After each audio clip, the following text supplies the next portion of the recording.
Alors, je vais peut-être passer vite sur certains éléments que Bertrand vient de vous expliciter. Je voulais juste quand même, parce que c'est vrai qu'on parle beaucoup d'apprentissage depuis le début, peut-être que ça peut être bien aussi de remettre dans les esprits ce que c'est vraiment que l'apprentissage et l'intérêt du coup que ça peut représenter de rejoindre Télécom Paris en ayant cette perspective.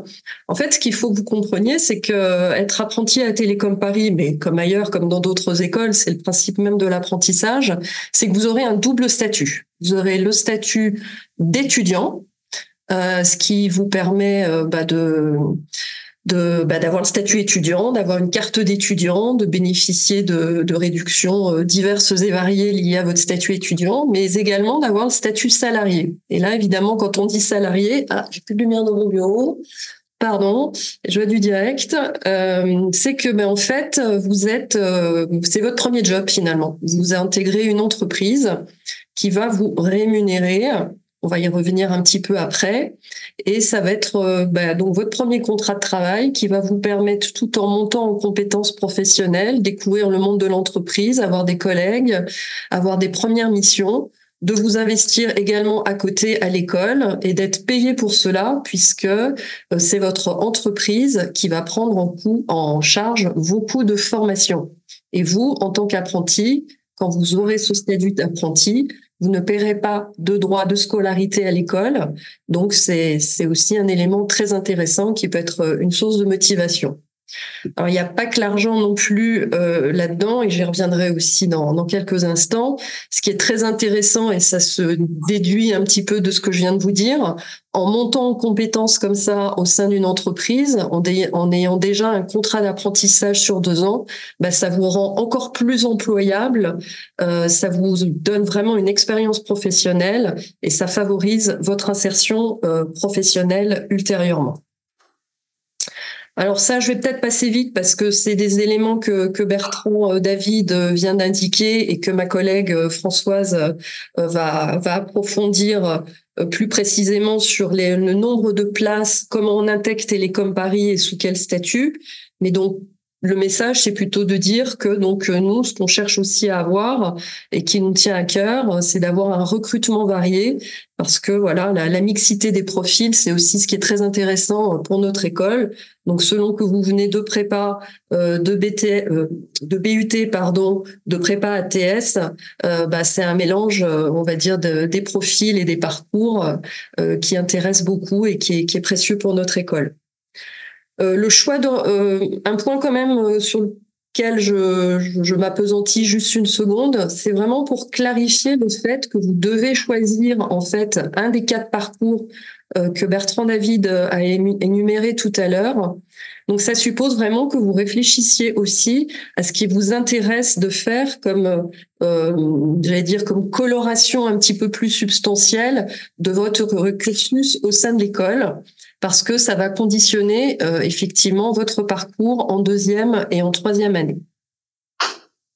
Donc j'insiste de nouveau, la première année se fait sous statut apprenti. Donc là, si vous êtes sur les rangs pour intégrer Télécom Parcours, quel que soit votre parcours, votre première année se fera sous statut étudiant.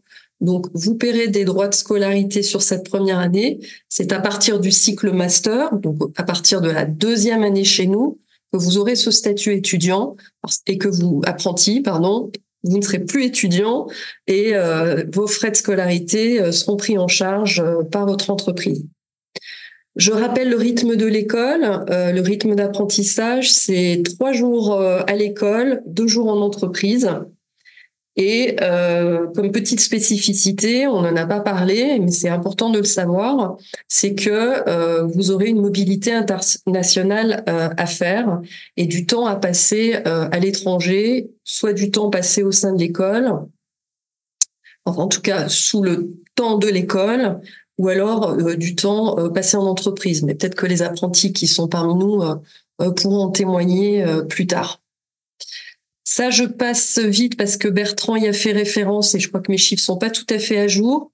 Juste un petit détail, mais qui a aussi son importance et qui montre notre désir aussi que vous soyez bien intégrés aussi au sein de Télécom Paris, c'est qu'il y aura pour certains profils un stage d'été intensif dit de remise à niveau pour que vous soyez tout à fait à l'aise justement et être au mieux pour passer la première année, j'allais dire confortablement ou le plus possible au cours de notre première année. Ça, c'est des petits détails, on pourra y revenir si vous avez des questions plus tard. Là, je vous montre rapidement un exemple type de planning tel que nos actuels apprentis peuvent le vivre et qui vous montre justement cette spécificité. Il n'y a pas beaucoup d'écoles d'ingénieurs qui proposent ce rythme d'apprentissage qui peut être un petit peu effrayant, mais qui est plutôt bien vécu si j'en crois nos apprentis, où voilà, il y a ce temps école, ce temps d'entreprise qui est réparti sur une même semaine. Vous allez peut-être entendre dans d'autres écoles que le rythme est plus de, je ne sais pas, c'est très varié, une semaine école, 3 semaines entreprise, ou alors à la quinzaine, ou alors au mois.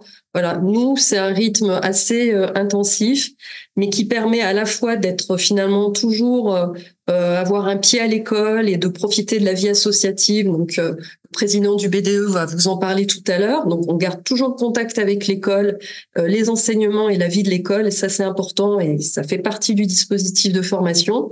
Et puis, on est toujours également un pied, un fil conducteur avec son entreprise. Et ça aussi, c'est précieux. Finalement, le temps d'entreprise, il est quand même fort. Hein, je vous l'ai mis, c'est 60% de votre temps, finalement, va être consacré à l'entreprise.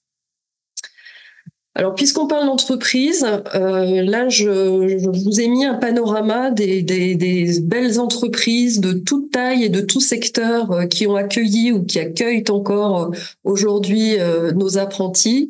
Ça peut vous donner aussi une idée donc de tout le panel. Et évidemment, ça n'est pas exhaustif du type donc d'entreprise que un télécomien apprenti peut avoir, peut décrocher.